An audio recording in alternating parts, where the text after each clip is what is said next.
Мосфильм киностудиясы чыгарган.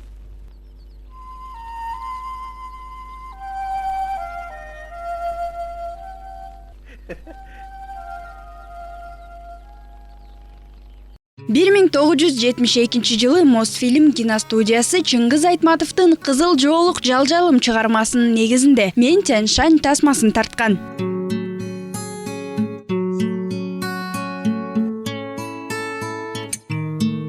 Динара Чочунбаева 14 жашында Аселдин ролун аткарып, көпчүлүктүн сүймөнчүлүгүнө ээ болгон. Анда Динара айым пионерлер үйүндө окуп жүргөм дейт. Окуган балдар биз тарткан сүрөттөрүбүздү ошол Жамиляга пайдаланган, Сейиттин сүрөттөрү дедиртип.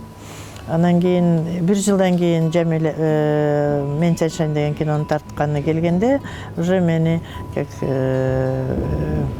Аселдин ролуна проба кыла баштады да.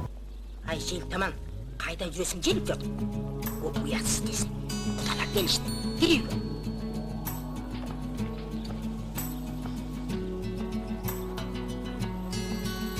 Олден кийин чык десин.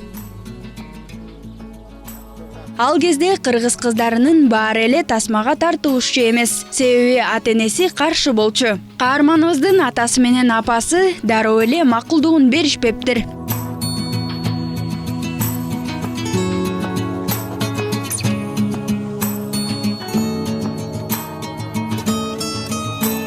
Бирок режиссер аял киши болгон соң, анан экинчиден ал киши айтып калды, мен кичинекей эле кыз элем да. Ал киши айтып калды, чоң энесин кошо ала жүрөм. Чоң энеси кошо киного да тартылат, эстелик болот, анан жанында чыкпай жүрөт. Тарбиячы катары деп зарплатын да коюп берди, ошон үчүн ата-энем макул болушту.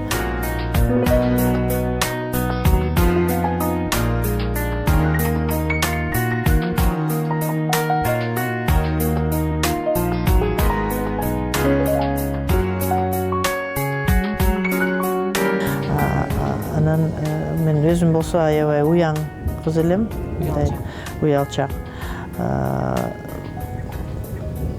Ильястан да уялып, тиги Дания Сүймөн Кулчокморовдон да уялып, мындай көздөрүнө тик карай албай, мындай аябай мындай качып эле жүрчүмүн. Мен мындай оңой менен ыйлай албайм да.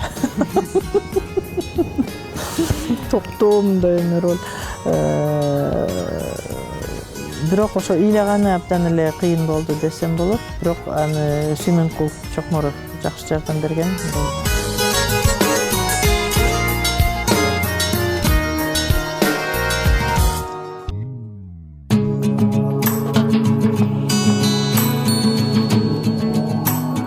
Пленка мени жакшы көрөт да, мындай эмеден, кинодон жакшыраак көрүнөм, мындай турмушка караганда. Башкача. Үчүнчүдөн кинорежиссердун мындай профессионалдык деңгээли. Чыккынчылыкка ал учурда жолуга элек болсо, кинодо биринчи жолу жолугуп атса. Ошон үчүн баягы образ ушунчалык сүйкүмдүү болуп калды.